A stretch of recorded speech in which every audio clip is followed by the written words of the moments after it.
Hey guys, Turk here. Hope you're having a good one. The rumor mill is full of surprises this past couple months, ever since AMD announced their RDNA3 graphics cards that should hopefully be launching in the second half of this year and maybe into Q4.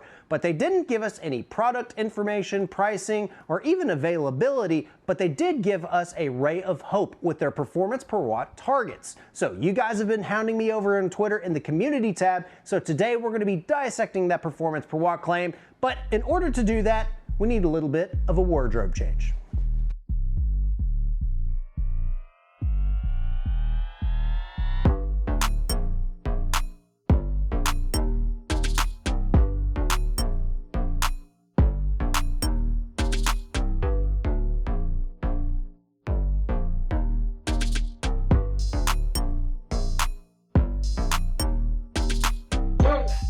All right, now that we've got the lab coat, let's get down to business. So what is performance per watt? When it comes to performance in GPU land, there's a bunch of different metrics that can be referred to as performance, like the teraflop of the card, the fill rates, or other types of, architectural metrics. And then of course there's more functional metrics like the hash rate when it comes to Bitcoin mining. But for our purposes today, we're going to be focusing on average frame rate, or FPS. This is, of course, how fast your graphics card is able to render and present a frame to the monitor. When it comes to power consumption, or the wattage of a device, that's typically the amount of energy that's consumed in order for a device to function properly. Now, this is very difficult to measure from card to card, test to test, so lucky for us, AMD has provided us with a specification called Total Graphics Power, or TGP. Now, this is a little bit different than how NVIDIA and Intel define their total board power or their thermal design points, but for our intents and purposes today, Total Graphics Power will be used by AMD, and it's actually defined the same way across all of their recent graphics cards. Now, performance per watt seems like a pretty straightforward calculation. You would take the performance of a graphics card and divide it by the wattage that's consumed, and there you go, performance per watt, right? Well, unfortunately, it's not that straightforward. But lucky for us, AMD has provided us with white papers where they define how they calculate the percent performance per watt improvement. And to say it simply, percent performance per watt improvement refers to the ratio of an unknown graphics card divided by a known graphics card for both their performance and their power consumption. Now, as useful as this metric is for comparing two different types of graphics cards, I think the way that AMD actually goes and calculates this is a little bit misleading, especially from a marketing standpoint. The first and most glaring issue is that they're averaging all of the different games at all of the different resolutions. So if an architecture is really good at 1080p, but it's not good at 1440p or 4K, averaging all of those results in order to prop up a new design could be kind of misleading.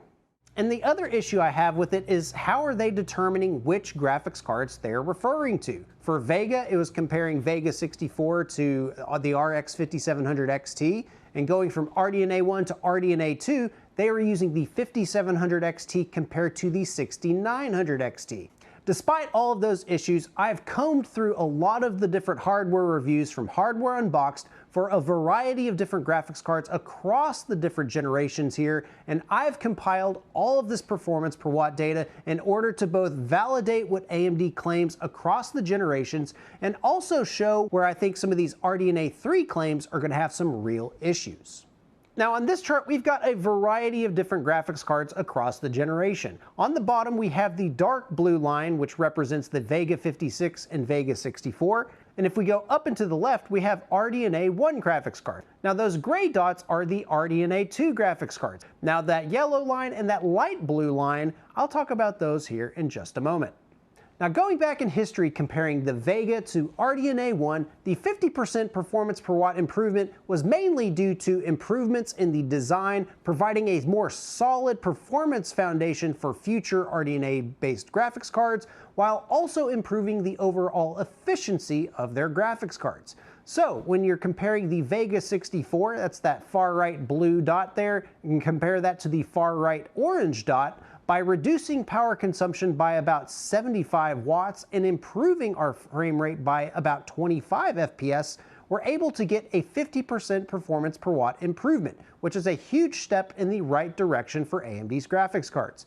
Now, going into the current generation of graphics cards, going from RDNA1 to RDNA2, now that we have this performance foundation from RDNA1, we can actually expand that to scale and implement some newer higher wattage graphics cards to the mix. So comparing that far right orange dot, the 5700 XT, to the top right gray dot, which is the 6900 XT, we increase our wattage consumption by about 75 watts, but we nearly double our frame rate output, going from about 90, 95 FPS all the way up to about 175 FPS. And that is a huge achievement, and I definitely tip my cap to the engineers over at AMD. And now that we have a pretty decent lineup going through the entire RDNA2 lineup, we can actually see just where an RDNA3 lineup would line up with the current 50% performance per watt improvement. Now for that top yellow line, I am normalizing my data based off the 6900 XT. It's the top performing graphics card at the top performing wattage, so we should see some pretty sizable gains from a raw performance standpoint as well as improved efficiencies. But I also wanted to include in a more pessimistic performance target based off the RX 6700 XT. Mainly I included it because the 5700 XT was the standpoint to go to the 6900 XT. But since AMD hasn't divulged us with that information and what their actual performance targets are, all I can do is speculate, and pretty much all of my RDNA3 data to this point will be speculation. However you want to spin it though, that yellow dot is super optimistic, and we see a sizable jump going from that top right gray dot at about 175 FPS up to 260 FPS. But what I like even more here is that we will be able to get pretty much the same performance going down to 200 watts compared to our current flagship from AMD. But I also want to check reality here and use that 6700 XT data here as well. But we still see sizable performance gains going to the 7900 XT or their 300 watt counterpart. And we do unfortunately see some performance reduction, especially as we go lower in the total graphics power. So, as optimistic as all of this sounds, it's time to dig a little bit deeper. So if you guys aren't wanting to get into the minutia of all the different intricacies of this particular metric, I'll put a timestamp down here below where I go to my overall opinions, and hopefully I'll catch you guys on the other side. But for those of you that want to go a little bit deeper in this rabbit hole, hold on to your butts, because it's going to get interesting. Now, the astute among you have probably identified where I have my hugest gripe with this chart, and that is referring to all of the different resolutions. What happens when we look at various different games within the subset of the data and see how performance per watt scales with those specific games? So I took a good snapshot of 3 different games, and including the 12 game average. I've got Shadow of the Tomb Raider, F1 2020, and Cyberpunk 2077. Now I've picked these 3 games because they highlight and refer to a broad spectrum of games. Now Cyberpunk is obviously our new future-looking games that are AAA, that have huge graphic requirements but are visually stunning. And when we look at F1 2020, those are our high refresh rate games, such as Doom Eternal, Counter-Strike, and other types of esports games. They perform similar to how F1 2020 runs. And of course, Shadow of the Tomb Raider, in all of my testing and benchmarking, has lined up really closely with the average gameplay results. And I like to think of this game as kind of like older generation AAA games that still look pretty stunning, but should be able to play on modern hardware above 60 FPS. So with that all said, let's go back to Vega and compare the Vega cards against RDNA1 to see how these all line up performance per watt wise with the entire lineup of cards. So here we have 1080p at highest detail settings, and we're normalizing our results against the Vega 64. Obviously, comparing the Vega 64 against itself makes us get a score of 100. Now going into the RDNA cards, we have the 5600 XT, 5700, and 5700 XT. Now of course there's other cards in this lineup, but they aren't as powerful and can't run all the different resolutions. So I'm going to be stopping it off with the 5600 XT. Now what I find really interesting here is that all three of these RDNA1 cards perform exceptionally well compared to Vega 64, and they surpass the performance per watt targets of the RDNA1 architecture. Upping the graphical load to 1440p does start to show where Vega starts to fall apart and where RDNA1 starts to lose a bit of steam. But across the board with the RDNA1 cards, they are all still outperforming the 50% performance per watt target. The 5700 XT gets between 157 and 213, and the 5700 and 5600 XT, though they do start to slip just a little bit, they are still performing in the same ballpark as at 1080p. Now 4K for all of these different graphics cards is very demanding, and to be honest, isn't really the intended resolution for these graphics cards. But what I find most impressive is that all of the cards are still outperforming their performance targets. If we average in all of the gaming results across all of the different resolutions, just like they would with the AMD marketing materials, we do get above 50% performance per watt improvement with the 5700 XT, which is a huge achievement for the engineers at AMD. And what's even more impressive is that the lower wattage parts scale very well and perform even better than what the marketing teams intended. So what happens when we compare RDNA1 to RDNA2? Clearly, we have a very strong performance foundation, and we're able to scale our performance even further. So will the percent performance per watt improvements scale as well? Here's 1080p. Here we've got the 5700 XT at the top, and we're only going to be looking at cards from the 6600 XT and onward. Normalizing all of our data to the 5700 XT at 1080p and highest detail settings, what I find really interesting here is that none of the cards are able to hit the 50% performance per watt improvement target. Now I find this very concerning, considering that going from Vega to RDNA1, we were able to see the targets hit across the board, but at 1080p we're starting to see slips, though those could be due to bottlenecking in the systems and the CPUs or any other types of factors.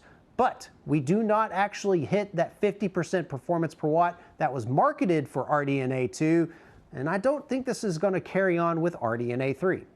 1440p is where we start to see RDNA2 shine, and it does look like the 6900 XT is starting to pick up some steam compared against the marketing team's goals. And unfortunately, the 6700 XT continues to slip on the performance targets anywhere between 17% and 32%. Stretching the RDNA2's legs with 4K results, we do see the 6900 XT finally surpass our performance per watt target, and some of these higher wattage cards start to pick up some ground as well, with the 6800 and 6800 XT coming anywhere between 137 up to about 157% improvement.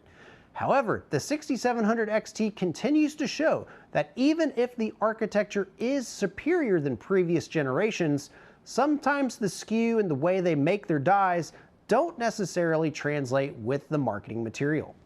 Now, of course, we have to average all of our results together just like AMD's marketing teams would, and unfortunately, the 6900 XT, at least in this sample of games, only is able to get 145% performance per watt improvement compared to the 5700 XT, which is just shy of the marketing team's desires, but it is still a strong result. But the 6700 XT is anywhere between 18% and 30% performance per watt improvement.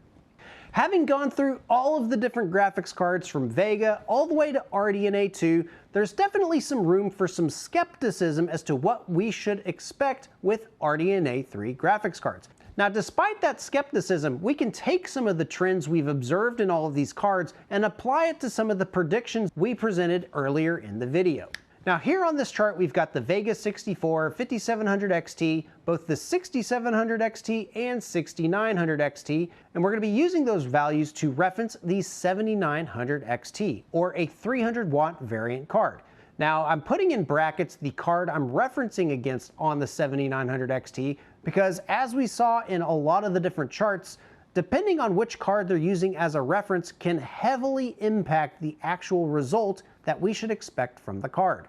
So at 4K, I really do think our performance predictions here line up with what we should expect. The Vega 64 only got about 38 FPS, 5700 XTs at 46, and both of the RDNA2 cards get just at or above 60 FPS at 4K. And I really do think seeing 115 FPS or even 143 FPS for the 300-watt flagship coming from AMD's RDNA3 lineup doesn't seem like a far fetch from reality. But going down to 1440p, this is where things start to get a little bit more tricky, because as we saw earlier, not even the top tier cards were able to maintain that 50% performance per watt. So the Vega 64 is able to get just above 60 FPS, the 5700 XT performs a little better at 87, and the RDNA2 based cards get 112 and 171 FPS for the 6700 XT and 6900 XT. Using both of those two graphics cards as a reference for our 300 watt card, we should expect above 200 FPS at 1440p on average for our RDNA3 graphics card. And as we saw at 1080p, it's very difficult for these higher wattage cards to maintain that 50% performance per watt target across the board, so I don't think these numbers line up with what we should expect from RDNA3. At 1080p with the Vega 64, we're getting a comfortable 96 FPS, and the 5700 XT is able to cap out a 120Hz monitor. The 6700 XT and 6900 XT clearly bump up our refresh rates up to nearly 240Hz panels. And what I find a little bit unbelievable here is that the 300-watt 7900 XT should get above 300 FPS. And that's where I think it's a little too optimistic here. If I was to give a guess, it would probably be anywhere in the 270 range. All right, we got ourselves out of that rabbit hole, and if you skipped ahead to this part of the video, I appreciate you sticking with it. So in summary, I really do think a 50% performance per watt improvement is realistic for the higher tiered graphics cards coming from RDNA3. However, just as we saw with RDNA2, as we start to go down in the lower wattage ranges, I don't think the 50% performance per watt is going to apply with those grades of graphics cards. However, without knowing what their reference card's going to be, I can't really make good predictions going forward. But what does that mean about my predictions? Well, let's circle back to our charts we had at the beginning of the video. Now, I do believe at 4K, most of our RDNA3 performance predictions are going to line up pretty well with this target. We see very similar slopes compared to the previous generations, and I really do think, given how performance per watt scaled for the higher wattage cards, I do think anywhere between the 250 and 300 watt graphics cards, like the 6800 and the 6900 XT, their next generation cards should line up in between the yellow and the blue dotted lines. But as we saw with the lower wattage parts at 4K, I don't think our performance is going to be this good. And I would in fact see at 4K those cards coming in just below the blue dotted line. Now at 1440p, I really think the higher end RDNA3 graphics cards will come in a little bit above or just below the blue dotted line. So cards like the 7800, 7900 XT, and the 7800 XT, I do believe they'll be right around that blue dotted line. However, the lower wattage cards, I just can't really predict that comfortably at this point, and it would be foolish to just say that it's going to adhere to this linear line. And if we take it all the way back to 1080p, again, we're not going to see anywhere close to 50% performance per watt at 1080p. I would imagine to see all of the different RDNA3 graphics cards coming in below this blue dotted line, maybe even a step or two below that. So now that we've kind of refuted and verified the performance per watt claims from AMD going into RDNA3, how does this actually impact some of the leaks, performance targets, as well as the pricing going into these next generation cards? Now, when it comes to performance targets, there's one leak I've heard that the 7600 XT should perform just as good as the 6900 XT.